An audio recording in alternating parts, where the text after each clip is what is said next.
안녕하세요, 제이제입니다. 오늘은 연애만 하면 을이 되는 사람의 특징에 대해서 말씀드려 볼게요. 구독과 좋아요, 알림 설정까지 해주실 거죠? 그럼 바로 시작할게요.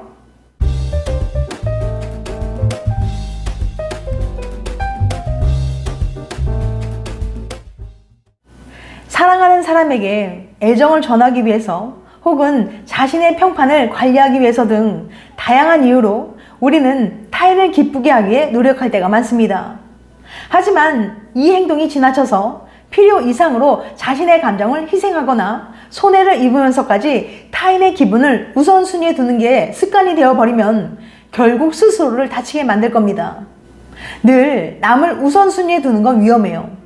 미국 워싱턴에서 인간관계 전문 상담사 관련 워크숍을 진행하기도 하는 헤일리 맥기는 늘 자신보다 타인을 우선순위에 두는 것이 위험하다고 경고했습니다.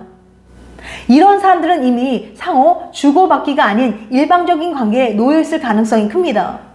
또한 자신이 원하는 것을 남에게 말하는 것을 어려워하는 편이고, 연인과의 관계에서는 특히 자신의 정체성을 반복적으로 잃어버리는 경험을 많이 했을 겁니다. 늘 남을 우선순위에 두고 희생하는 그 과도한 착함의 정체는 바로 착한 아이 컴플렉스예요.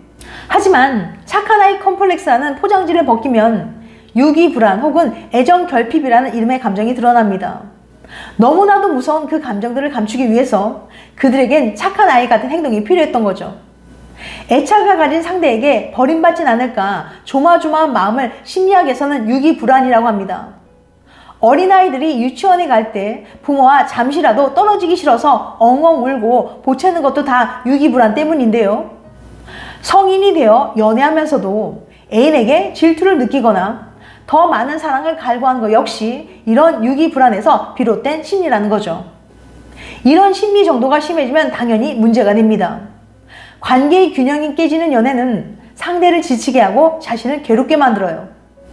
불안감이 심해질수록 애인에게 집착하고 지나치게 의지하려고 들게 되기 마련이죠. 이런 연애가 오래가지 못하리라는 건 사실 불보듯 뻔한 일입니다. 유기불안이 심한 경우에는 상대방이 최선을 다하고 있고 관계에 아무런 문제가 없다는 걸 알아도 내 마음을 다스리지 못해 안절부절 못합니다. 이런 사람들이 연애할 때 보이는 특징들을 정리하면 다음과 같아요. 첫째, 줏대가 없다. 애인이 하자는 거면 그냥 다 오케이 하는 거죠. 둘째, 불안형. 애인이 날 떠나가지 않을까 맨날 조마조마하면서 징징댄다. 셋째, 자존심도 없다. 애인이 조금만 화를 내도 바로 사과하고 싹싹 빌죠.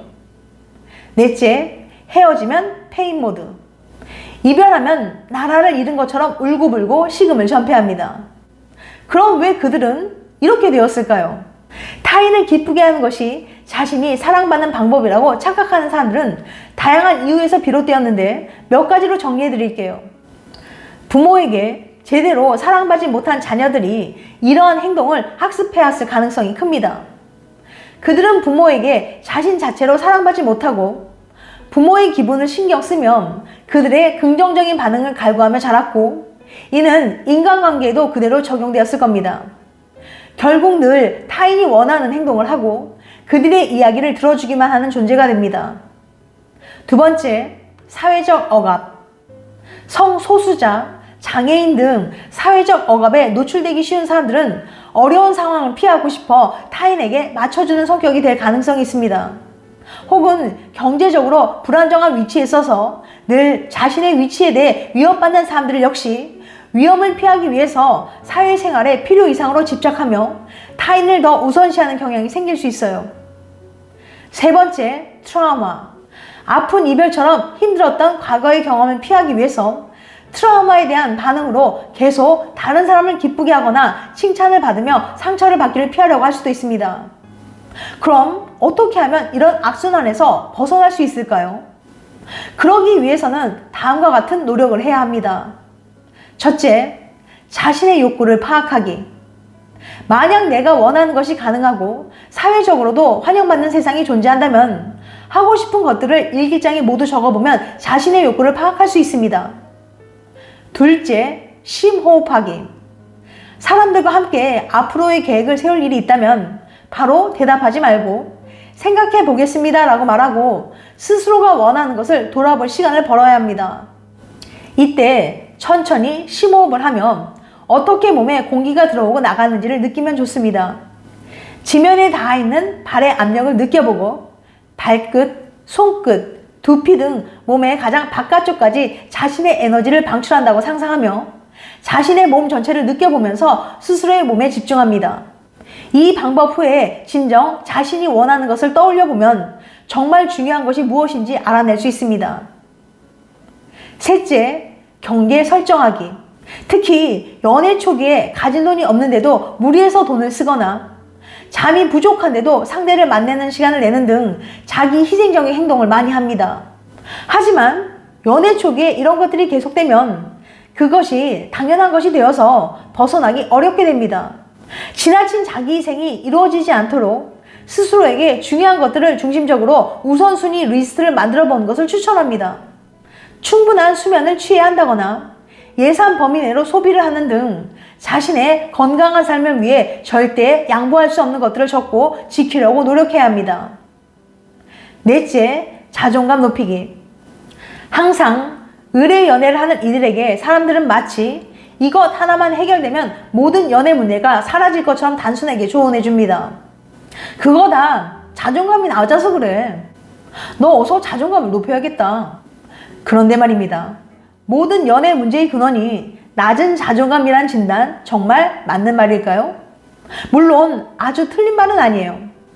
자존감 낮은 사람들이 연애 문제를 많이 겪긴 하죠. 하지만 자존감을 높여라는 말로 연애 바보를 도와주긴 힘들어요. 너무 막연하잖아요.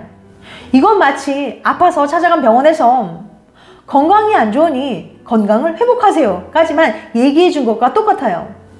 몸에 어디가 안 좋은지 정확히 알아야 그에 맞는 대처를 할 수 있을 텐데 말이죠. 마음 건강도 몸 건강도 마찬가지예요. 자존감은 하나의 개념처럼 보이지만 여러 세부 요소가 합쳐진 개념입니다.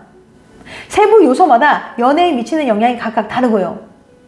자존감을 높이려면 내게 자존감의 어떤 요소가 충분하며 어떤 요소가 부족한지 세밀히 분석하는 게 선행되어야 합니다. 심리학자마다 주장하는 자존감의 세부 요소들이 좀 다른데요. 연애와 연관성이 가장 큰 4가지만 추려내 봤습니다. 첫째, 자기 이해. 자기 이해는 자기 자신이 어떤 사람인지 확실히 아는 걸 말해요. 나는 어떤 사람인가에 대해 객관적으로 이해하고 있어야 사람이나 환경에 흔들리지 않고 자신을 존중할 수 있습니다. 자기 이해가 잘 되면 이상형이 확고하고 연애할 때 애인에게 끌려다니지 않아요. 둘째, 자기 긍정. 자기 긍정은 자신의 다양한 모습을 좋게 받아들이려는 노력입니다. 내 모난 점을 보면서 심하게 자책하거나 무너지지 않는 건강한 마음가짐. 자존감을 높이려면 반드시 필요하죠. 자기 긍정이 잘 되면 애인과 친밀한 관계로 빨리 진전됩니다. 자신의 부족한 모습까지 쉽게 오픈하게 되거든요. 세 번째, 자기 표현. 자기 표현은 자신이 원하는 대로 솔직히 말하고 행동하는 걸 뜻해요. 자존감이 높은 사람들은 자기 생각을 용기 있게 말하고 계획을 행동으로 옮긴 데 주저하지 않습니다. 자기 표현을 잘하는 사람은 속마음, 불만을 쿨하게 털어놓기 때문에 애인과 갈등을 잘 해결해내죠. 네 번째, 자기 반성. 자기 반성은 나의 문제를 인정하고 책임지는 태도입니다. 무작정 나는 멋져, 대단해 라고 자만하지 않고 나를 돌이켜보고 문제점을 고쳐가며 진짜 멋진 사람으로 성장해요. 자기 반성이 잘 되면 갈등의 원인을 객관적으로 분석해 싸우는 일이 점점 줄어듭니다. 지금까지 연애만 하면 을이 되는 사람들의 특징에 대해서 말씀드렸어요. 다음엔 더 재밌고 유익한 영상을 찾아뵐게요. 끝까지 시청해주셔서 감사합니다. 다음에 또 봬요. 안녕.